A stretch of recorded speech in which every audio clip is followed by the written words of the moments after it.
दोस्तों इस महीने सितंबर के शुरुआत में ही इस फोटो को पब्लिश किया गया, जिसके साथ कहा गया web telescope takes its first direct image of an exoplanet. मतलब ये जेम्स वेब के द्वारा कैप्चर किया गया फर्स्ट एक्सोप्लैनेट की फोटो है। अब इस तस्वीर में आप इस एक्सोप्लैनेट को 4 अलग अलग स्पेक्ट्रम में देख सकते हो, जिसे जेम्स वेब के नीरकैम और मीरी कैमरास से लिया गया था। अब मैं यहाँ आपको बता दूं कि ये जो फोटो है एक्सोप्लैनेट का, इसे एस्ट्रोनॉमर्स ने जेम्स वेब के ओल्ड डेटा से ही निकाला है। मतलब अभी जो तस्वीरें जेम्स वेब ने शुरुआत में ही ले ली थी, उनकी स्टडी चल रही है और उसी से हमें एक के बाद एक ऐसे और डिटेल्स मिल रहे हैं। अब इस तस्वीर में आप नीरकैम वाली इमेज में प्लैनेट के पास ये अजीब से ब्लॉब देख पा रहे होंगे। अब आखिर ये है क्या चीज है और जेम्स वेब स्पेस टेलीस्कोप के अभी तक के खोज में और कौन कौन सी इंपॉर्टेंट चीजें हमसे छूट गई है, जानने के लिए आज के इस वीडियो को एंड तक जरूर देखना। और हाँ, ज्यादा समय नहीं लगेगा क्योंकि इस वीडियो में हम जेम्स वेब के खोजों को समराइज करके शॉर्ट में बताएंगे, ताकि समय के प्रवाह में कहीं आप पीछे न रह जाए। तो हेलो गाइस, मैं हूं कौशिक और चलिए शुरू करते हैं आज के एक और जेम्स वेब के डिस्कवरीज वाले एपिसोड को। अब दोस्तों शुरुआत करते हैं जेम्स वेब की सबसे पहली तस्वीर से, जिसे वेब्स फर्स्ट डीप फील्ड के नाम से जाना जाता है। अब ये तस्वीर धरती से कई अरब लाइट ईयर्स दूर मौजूद गैलेक्सी क्लस्टर SMACS 0723 की है, जिसमें आपको काफी सारी डिटेल्स देखने को मिलेंगी। और असल मायनों में ये तस्वीर जब से रिलीज हुई है तब से केवल आग लगाने और क्लेश कराने का ही काम कर रही है। अब पहली नजर में हमें इसे देखकर सिर्फ यही पता लगा कि ग्रेविटेशनल लेंसिंग की वजह से इसमें आइंस्टाइन द्वारा प्रपोज की गई जनरल थियरी ऑफ रिलेटिविटी को काफी सटीक तरीके से नोटिस किया जा सकता है। अब इसके अलावा यह हमें उन गैलेक्सीज का एक क्लियर लुक भी देती है जिन गैलेक्सीज को हबल स्पेस टेलीस्कोप और हमारे पिछले स्पेस टेलीस्कोप नहीं कैप्चर कर पा रहे थे। अब दोस्तों ऐसा इसीलिए क्योंकि कॉस्मिक ऑब्जेक्ट्स मोस्टली जब भी लाइट को रिलीज करते हैं तो वो अल्ट्रा वायलेट लाइट्स ही होती है, बट ब्रह्मांड में जितने दूरी से वो ट्रैवल करके हम तक आते हैं उतने समय में उनके वेवलेंथ में रेड शिफ्ट होता है और वो यूवी लाइट रेड शिफ्ट के कारण इंफ्रारेड में बदल जाती है। अब अगर आपको शार्प और क्लियरली कैप्चर करना है तो आपको बेस्ट इंफ्रारेड कैमरे का इस्तेमाल करना होगा, जो हर एक कट को भी प्रिसाइसली नोटिस कर सके। और बस अपने नियर इंफ्रारेड कैमरा और मिड इंफ्रारेड कैमरे की सुपर क्वालिटी की वजह से जेम्स वेब मानव इतिहास में बने सभी कॉस्मिक इन्वेंशंस को सरपास करता है। अब दोस्तों इन डिटेल्स तक तो ये तस्वीर सबको पसंद आ रही थी, लेकिन दिक्कत तब शुरू हुई जब इंडिपेंडेंट साइंटिस्ट ने इसे खंगालना शुरू कर दिया और इस क्लस्टर के एक छोटे से पार्ट में गैलेक्सीज के रेड शिफ्ट को स्टडी करना शुरू किया। अब दोस्तों रेड शिफ्ट में क्या होता है कि जब किसी पर्टिकुलर स्टार की लाइट स्पेस में ट्रैवल कर रही होती है तो समय के साथ साथ उसका वेवलेंथ बढ़ता जाता है, बट उसकी फ्रीक्वेंसी और फोटोन की एनर्जी कम होती जाती है। अब विजिबल लाइट में हमें ये फेनोमेना वायलेट से रेड कलर की तरफ जाती हुई दिखाई देती है एंड इसीलिए इसे रेड शिफ्ट कहा जाता है। अब ये डेटा किसी भी गैलेक्सी की उम्र और उसकी डिस्टेंस नापने में मदद करती है। इसके बारे में हमने आपको अपने फारदेस्ट गैलेक्सीज वाले वीडियो में बिल्कुल डिटेल में बताया था, जिसका लिंक आपको ऊपर आई के बटन पर मिल जाएगा। अब दोस्तों जनरली तो हमारी सदाबहार की बिग बैंग थियरी के हिसाब से ज्यादा 14 की रेड शिफ्ट वाली गैलेक्सी ही इस ब्रह्मांड में होनी चाहिए थी, लेकिन स्टडी पेपर के आधार पर रेड शिफ्ट को शो करने वाली इस इमेज में आप देख सकते हैं कि कैसे SMACS 0723 की क्लियर इमेज में कुछ गैलेक्सीज ऐसे भी नोटिस हुई है जिनका रेड शिफ्ट 14 से भी ऊपर का है, जो डायरेक्टली इस बात को कॉन्ट्राडिक्ट करता है कि हम ब्रह्मांड की आयु को जो समझते थे, ब्रह्मांड उसके भी पहले से एग्जिस्ट कर रहा है, या फिर हमारे यूनिवर्स में एलिमेंट्स के बनने की स्पीड हमारी उम्मीद से काफी ज्यादा थी। अब दोस्तों इसी मिसअंडरस्टैंडिंग में बहुत बड़ा कांड भी हुआ था, जिस वजह से लोगों ने बिग बैंग थियरी को भी गलत साबित करने की बात कही थी, मगर वो काफी लंबा टॉपिक है और इसीलिए उस पर हमने अलग से एक वीडियो बनाई थी, जिसका लिंक आपको ऊपर आई के बटन पर मिल जाएगा। अब दोस्तों वीडियो में आगे बढ़ने से पहले जरा ये सोच के देखो कि हम रोजमर्रा के अपने जीवन में कितने ही सवालों और जवाबों के साथ खेलते रहते हैं। हम हर रोज कितने सारे सवालों का जवाब हाँ या ना में देते रहते हैं, लेकिन उससे फायदा क्या होता है? क्या हमें कुछ मिलता है? वेल, ज्ञान तो मिलता है, लेकिन अगर इसके साथ साथ आपको पैसे भी मिलने लगे तो कैसा रहेगा? वेल जी हाँ गाइस, आप लोग सिर्फ यस और नो में आंसर देके अपना पैसा डबल भी कर सकते हैं और फ्री में उससे डायमंड भी ले सकते हो। पर कैसे? वेल चलो मैं आपको बताता हूँ प्रोबो ऐप के बारे में। दोस्तों प्रोबो इंडिया का सबसे बड़ा और पॉपुलर ओपिनियन ट्रेडिंग प्लेटफॉर्म है, जहां पर आपको 70 लाख से ज्यादा यूजर्स मिल जाएंगे पैसे डबल करते हुए। अब आपको ज्यादा कुछ नहीं करना, प्रोबो पर आपको डिफरेंट कैटेगरी देखने को मिल जाएगा, जैसे cricket, politics, finance, games, crypto etcetera, जहां पर आप अपना फेवरेट कैटेगरी चूज कर सकते हो और अगर आपका आंसर राइट रहेगा तो आप जीत जाएंगे रियल कैश। अब चलो मैं आपको एक सवाल दिखाता हूँ। अब जैसा कि आपको पता है कि एशिया कप चालू है, so we'll trade and we'll give our own opinion on it. Now ये क्वेश्चन है India to win the Asia trophy 2022। अब दोस्तों मुझे लग रहा है कि इंडियन प्लेयर पूरे फुल फॉर्म में है, इसलिए इंडिया जरूर जीतेगा, तो मैं यस कर दे रहा हूं। और यहाँ अगर आपको 100% कंफर्म है आपके जवाब पर, तो आप क्वांटिटी का यूज करके ज्यादा पैसे लगा सकते हो और विन कर सकते हो, और फिर आप जीते हुए पैसे को जल्दी से अपने बैंक, यूपीआई, गूगल पे, पेटीएम, फोन पे के थ्रू विड्रॉ भी कर सकते हो। तो देर किस बात की दोस्तों, डिस्क्रिप्शन लिंक से प्रोबो को डाउनलोड करो और पाओ 50 रुपीज बिल्कुल फ्री। अब दोस्तों उसके बाद अगले ही दिन पब्लिकली रिलीज हुई स्टीफेंस क्विंटेट, और इस तस्वीर को लेकर एक खास बात यह है कि इंसानों द्वारा कैप्चर की गई ये अब तक की सबसे बड़ी तस्वीर है।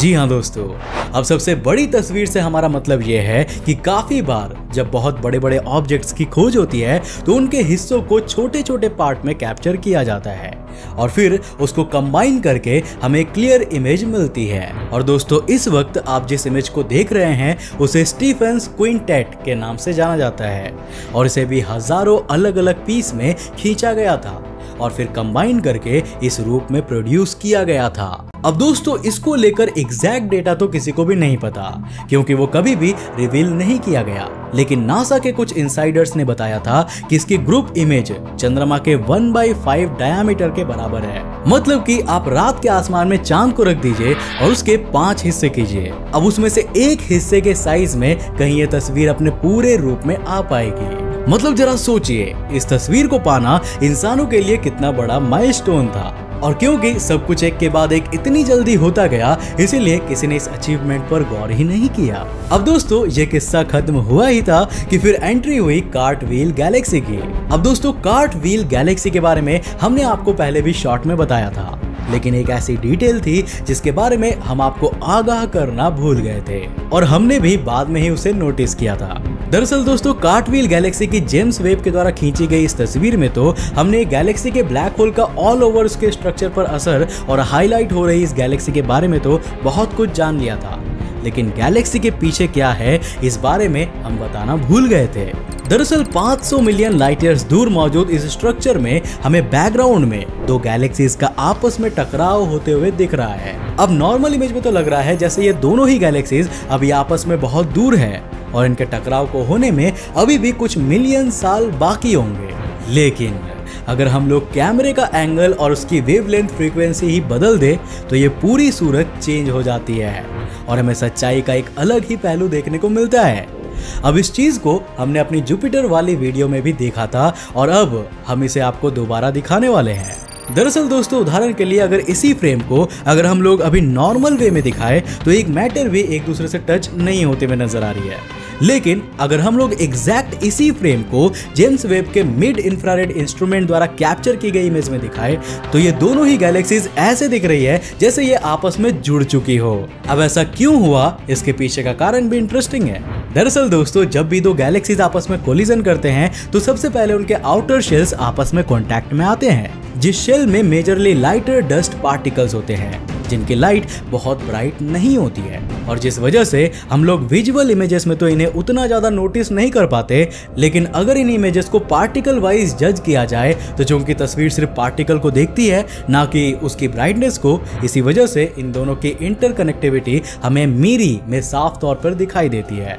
इसीलिए इसकी तस्वीर में पार्टिकल स्ट्रक्चर को देखकर हम यह आइडेंटिफाई कर लेते हैं कि दोनों का टकराव हुआ है या नहीं हुआ, और अगर नहीं हुआ है तो वो किस स्टेज पर किस स्पीड से हो रहा है। ना दोस्तों moving on to our next image जो कि हमें अगस्त में ही देखने को मिला था।